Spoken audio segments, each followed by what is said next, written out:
यह वादा नहीं दावा है सफल बनाने का, यह वादा नहीं दावा है सफल बनाने का। इसी स्टेटमेंट के साथ वेलकम है प्रिय छात्रों टाइटन क्लासेस में।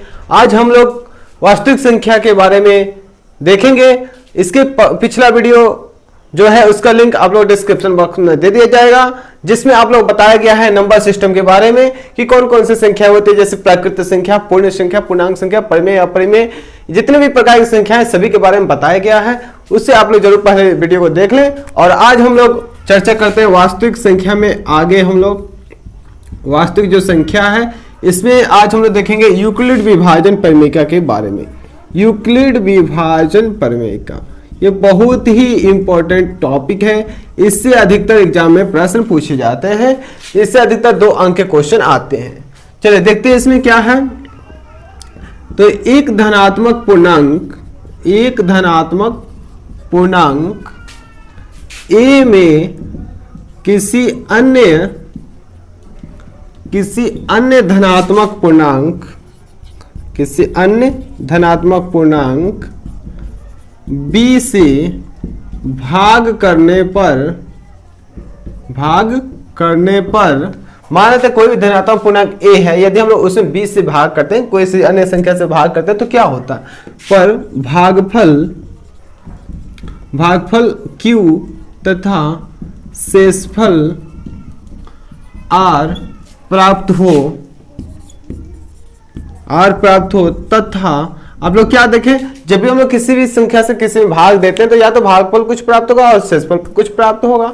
तो ये जो हम लोग का देख पा रहे हैं प्राप्त हो, तथा इसमें एक कंडीशन होता है कि तथा R का मान B से छोटा हो तो उसे यूक्लिड विभाजन परिमेयिका कहते हैं। यूक्लिड विभाजन परिमेयिका कहते हैं। यानी यह कंडीशन है हम लोग का। इसमें देखते हैं इसमें कौन सा एक फॉर्मूला आता है। जैसे मान लेते हैं किसी भी संख्या में, जैसा अभी मैंने समझाया कि किसी ए में बी से यदि भाग करते हैं तो शेषफल क्यू आता है, भागफल क्यू आता है, शेषफल आर आता है। ऐसे आप लोग बचपन में भी पढ़े होंगे कि ये जो है बीच वाला को भाज्य कहते हैं, इसको हम लोग भाजक कहते हैं, इसको भागफल कहते हैं, और नीचे वाला क्या कहते हैं हम लोग, शेषफल कहते हैं। ये बात पहले से आप लोगों को पता होगा। तो यदि आप लोग पहले से ऐसा भाग बनाए और भाग को चेक किए तो आप लोग कमेंट बॉक्स में कमेंट करके बताइए कि इसका फॉर्मूला क्या होता है, कि भाज्य बराबर क्या फॉर्मूला होता है, जैसे आप लोग भाग को चेक किया करते थे।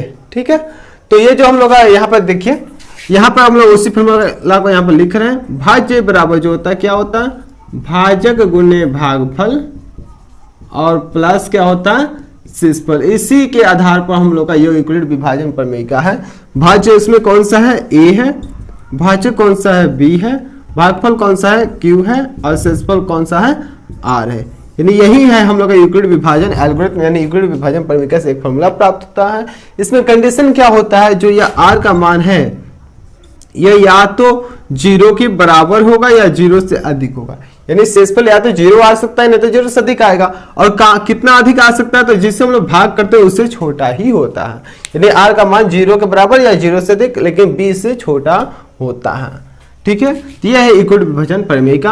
आप लोग इसे नोट कीजिए और इस पर जितने प्रश्न है इसके बारे में हम लोग इसमें चर्चा करेंगे। पहले आप लोग इसे नोट कर लीजिए और एक प्रश्न देखते हैं।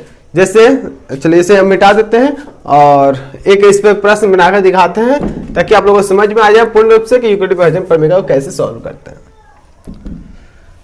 चलिए इसमें क्या होता है आप देखते हैं। एक प्रश्न ले लेते हैं हम लोग, इसमें से एक एनसीईआरटी से ही प्रश्न को लेंगे। जैसे पहला क्वेश्चन आप लोग का 135 और 225, यह 1.1 का ही क्वेश्चन है। पहला नंबर क्वेश्चन है उसका ए, 135 और 225। ठीक है, 135 और 225 का इसका हम लोग क्या निकालना है, एचसीएफ निकालना है, यूक्लिड विभाजन परिमेयिका। यानी यूक्लिड विभाजन परिमेयिका का उपयोग हम लोग एचसीएफ निकालने के लिए ही करते हैं। ठीक है, इस बात को ध्यान रखिएगा, ऑब्जेक्टिव क्वेश्चन है। तो इसमें हम लोग अब ए किससे मानेंगे, बी किससे मानेंगे। तो जनरली हम लोग ए किसको मानते हैं, जो सबसे अधिक होता है उसे ए कहते हैं, और जो छोटा होता है उसे बी कहते हैं। तो ए का मान कितना हो जाएगा 225 और बी का मान कितना हो जाएगा 135। ठीक है, अब हम लोग क्या जानते हैं, यूक्लिड विभाजन परिमेयिका से, यूक्लिड विभाजन परिमेयिका से। फॉर्मूला क्या होता है, ए बराबर बी क्यू प्लस आर होता है फॉर्मूला। तो ए का मान कितना है 225, बी का मान कितना है 135। अब क्यू और आर की जगह पे यहाँ क्या लिखाएगा, ये कैसे हमको पता चलेगा क्यू और आर की जगह पर क्या लिखेंगे। तो इसके लिए क्या करना पड़ता है हम लोग को, 135 से 225 में भाग करना होता है। 135 से 225 में भाग करना होता है। जब इससे भाग करेंगे कितना बार में भाग लगेगा, एक बार में, तो कितना हो जाएगा हम लोग का, और 5 के तो 0, 2 में से 3 नहीं घटेगा, हासिल ले लेंगे, 12 में से 3 के तो 9, यानी एक बार में भाग लगा और 90 शेषफल प्राप्त हुआ। तो हम लोग यहाँ पे भागफल जो क्यू है इसके पे 1 लिखेंगे और शेषफल जो आर है, आर कितना प्राप्त हुआ 90 प्राप्त हुआ।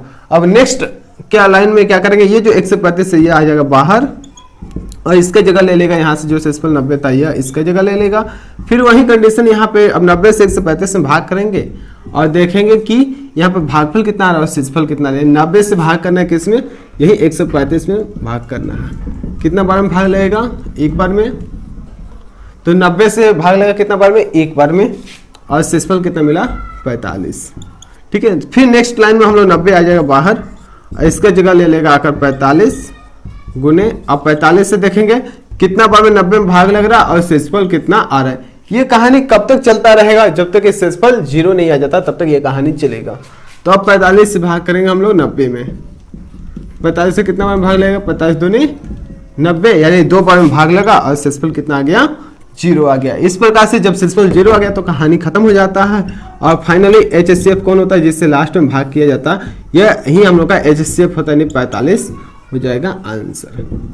तो आप लोग को समझ में आया, यदि समझ में आया तो वीडियो को लाइक शेयर तथा सब्सक्राइब भी कीजिए, और जो भी जरूरतमंद छात्र है वहां तक इस वीडियो को जरूर पहुंचाइए। चलिए, यह है हम लोग यूक्लिड विभाजन परिमेय की सहायता से कैसे प्रश्न को सॉल्व करते हैं।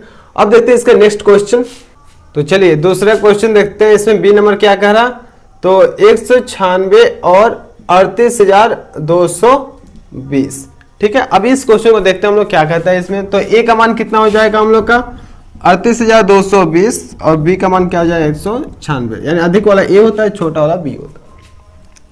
अब हम लोग क्या फॉर्मूला जानते हैं यूक्लिड विभाजन से, यूक्लिड विभाजन परिमेयिका से हम लोग यही जानते हैं, ए बराबर बी क्यू प्लस आर। तो ए का मान कितना है, देखिए यहाँ पर 38,220 और बी का मान कितना है 196। अब क्यू की जगह पर क्या लिखे और आर की जगह पर क्या लिखे, यह किस में डिपेंड करता है। तो हम 196 से इसमें भाग करेंगे तभी तो पता चलेगा। तो 196 से भाग करते हैं 38,220 में, तो यह एक बार में भाग लग गया, 12 में से 6 गया 6, यहाँ पर 12 में से 6 जाएगा तो 6 होगा, और यहाँ 17 में से 9 गया तो 8, यहाँ 2 में से 1 गया तो 1।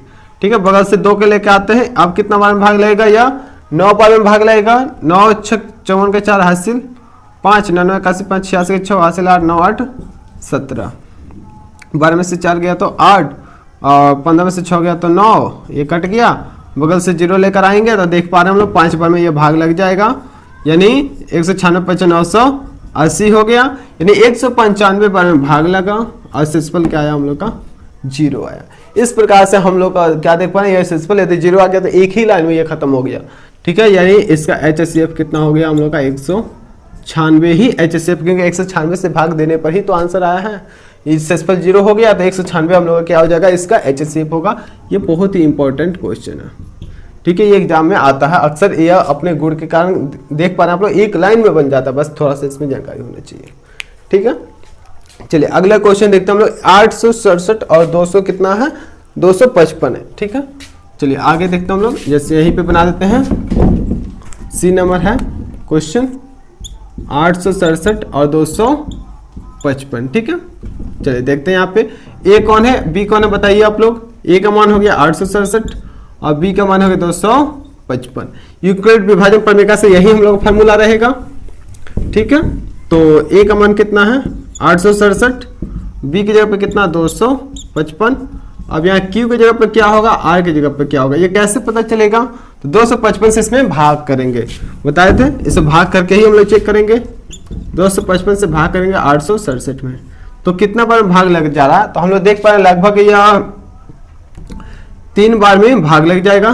3 5 15 3 5 15 1 16 3 दूनी 6 एक 7, 7 में से 5 गया तो 2, और 6 में 6 गया तो 0, 8 में 7 गया तो 1। यानी भाग लगा कितना बार में देख पा रहे हैं आप लोग, 3 बार में, और शेषफल कितना आया 102। नेक्स्ट लाइन में क्या प्रोसेस होता है आप लोग बताइए। नेक्स्ट लाइन में ये 255 आएगा बाहर।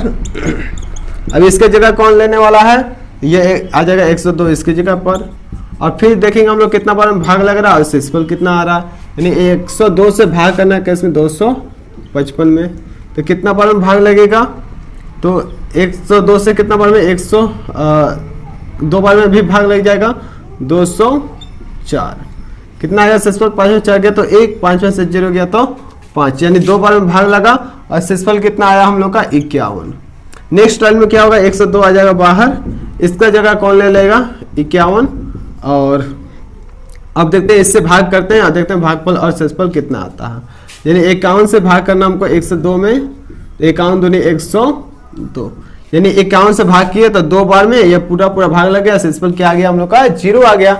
इस प्रकार से हम लोग देख पा रहे हैं जब शेषफल 0 आ जाएगा तो HCF कौन हो जाएगा, जिससे भाग करते हैं, यानी 51 लास्ट में जिससे भाग करते हैं वो क्या होता है हम लोग का HCF होता है। इस प्रकार से यह सभी क्वेश्चन हम लोग यूक्लिड विभाजन प्रमेय का हम लोग आसानी से बना सकते हैं। और यह 1.1 जो NCERT बुक है क्लास 10th का, उसमें का यह तीनों क्वेश्चन था, ठीक है। और नेक्स्ट जो क्वेश्चन है हम लोग नेक्स्ट वीडियो में यानी नेक्स्ट लेक्चर में हम लोग इसके बारे में अध्ययन करेंगे। तब तक के लिए आप लोग इस वीडियो को देखिए, समझिए, और जितने भी दूर दराज के छात्र हैं उनको शेयर कीजिए ताकि सभी छात्र या ऑनलाइन क्लास कर सके और एग्जाम में अधिक से अधिक नंबर को प्राप्त कर सके। और ये टारगेट रखा गया आपको हमेशा 100 में 95 प्लस मार्क्स लाने का टारगेट रखा गया। यदि आप रेगुलर क्लास करते हैं तो 95 प्लस मार्क्स आपका मैथ में या अन्य सब्जेक्ट में जरूर आएगा।